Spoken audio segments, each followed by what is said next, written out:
Hello, good morning. Hope you're well. Good afternoon, maybe if that's the time that you're watching it. So, giving this another go, I had some good positive feedback on it. Not really as much as I'd like. So, if you do watch this, can you please just give me a little note back, whether it's something that you like or don't like.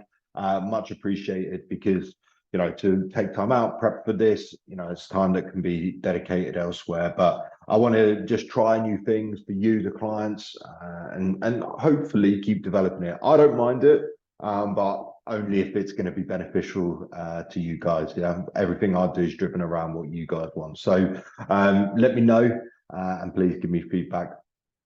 So just another sort of fortnightly update, as you can tell by the background. Yeah, I'm still getting good at this. And just to really fill you in, because last week markets were a little bit choppy. There was some significant sell-offs, particularly in the US.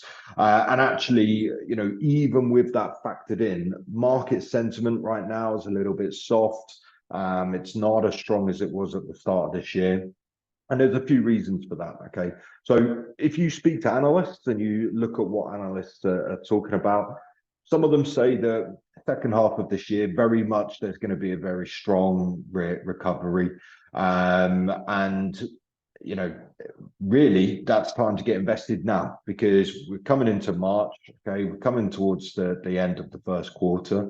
And this is only going to last for so long. In my personal opinion, and this is just my opinion, I think we're looking at a recovery as early as as early as the end of March. Okay, and the reason for that, okay, is every time the data comes out, the market corrects itself. They factor in and price in the bad news so that when these further changes happen, the market is not as shaken. And by that, I particularly mean things like interest rate increases by the Fed.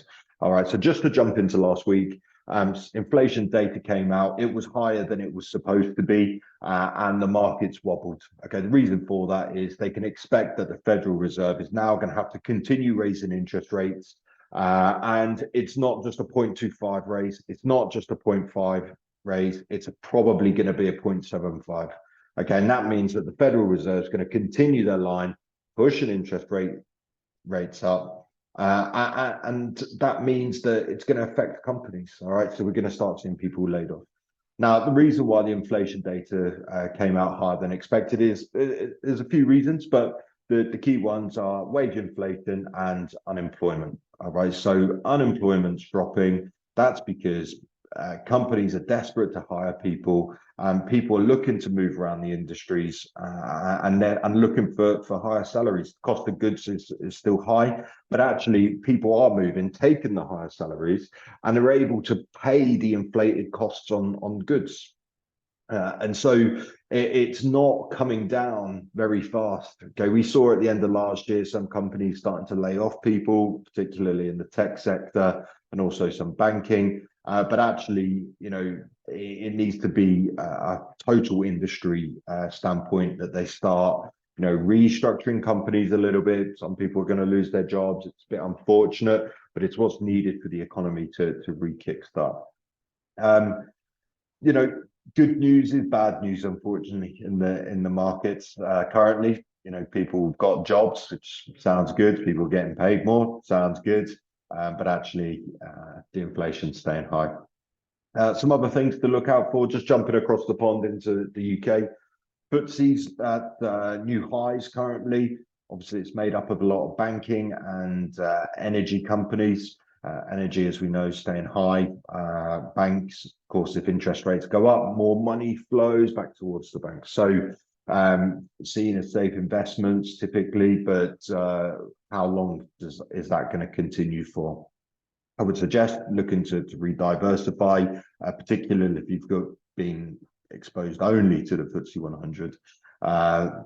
Think areas like emerging markets are quite attractive now in terms of company valuations. Okay, a little bit rocky, particularly in China, but there are some fantastic opportunities over in that part of the world as well.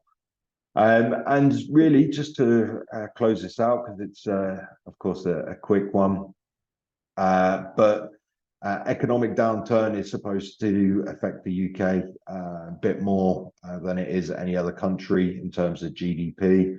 They're expecting around 2%.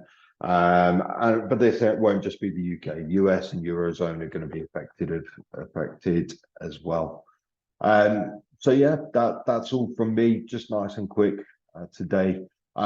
Big key takeaway is just to remain diversified. All right, sitting in cash. All right, well, you would assume that that you might be able to time the markets, but you know, if the analysts are right, you know, you've only got until June to get money invested. If I'm right, you've only got 20 days or so.